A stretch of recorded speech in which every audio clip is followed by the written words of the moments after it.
Welcome back to Dealing Safely with Sociopaths. In this fifth episode, we're addressing the trait that sits at the core of everything else we've discussed, a complete lack of empathy. It's what allows a sociopath to harm the people closest to them without hesitation or guilt, while still appearing on the surface, warm and caring. They do not experience your pain, your fear, or your grief.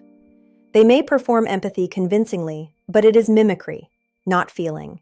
This allows them to harm others without remorse. Ted Bundy volunteered at a suicide prevention hotline while simultaneously murdering women. He mastered the outward appearance of empathy to gain trust. The absence of feeling enabled the horror. In non-criminal contexts, a sociopathic employer may lay off employees brutally and feel nothing. A sociopathic friend may say all the right things while privately calculating benefits. Lack of empathy shows up in small, repeated patterns that are easy to explain away but become unmistakable over time. Here is what to watch for. In romantic relationships, look for inconsistent comfort. They say the right things, but their actions don't change. Your distress is met with impatience if it interferes with their plans. They can be cruel during arguments and show no discomfort afterward. A partner unmoved by your fear or pain, especially when they caused it, is showing you something important. Look for a parent who is emotionally cold or dismissive toward a child's distress. Or conditional warmth, affection that appears only when the child achieves or reflects well. Watch for a child who shows unusual cruelty without remorse, or a parent who performs sadness for an audience but shows no private remorse or behavioral change. Look for a teacher who humiliates students and shows no discomfort, or favoritism used as a tool of control.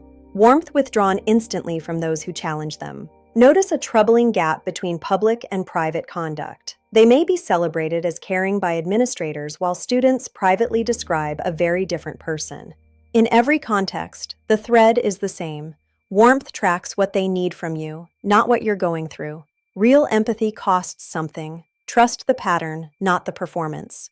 The boundary you must establish is an emotional self-protection protocol, a commitment not to make yourself dependent on someone who cannot genuinely respond to your feelings. The first boundary is the follow-through test. Do not deepen emotional investment in anyone whose expressions of care are not backed by consistent behavioral change. If someone expresses sympathy and then behaves as though the conversation never happened, treat that gap as definitive evidence. Don't share deeper vulnerabilities with them. The second boundary is a rule about emotional labor. If your needs are consistently deprioritized, explicitly name the imbalance and observe what happens. A sociopath will quickly resume the pattern. A complete lack of empathy is hard to accept because it asks you to disbelieve the warmth that seemed so real. But the pattern doesn't lie, even when the person does. Recognizing this isn't about becoming cynical. It's about learning to trust the follow-through. Notice the gap between what someone says and what they consistently do.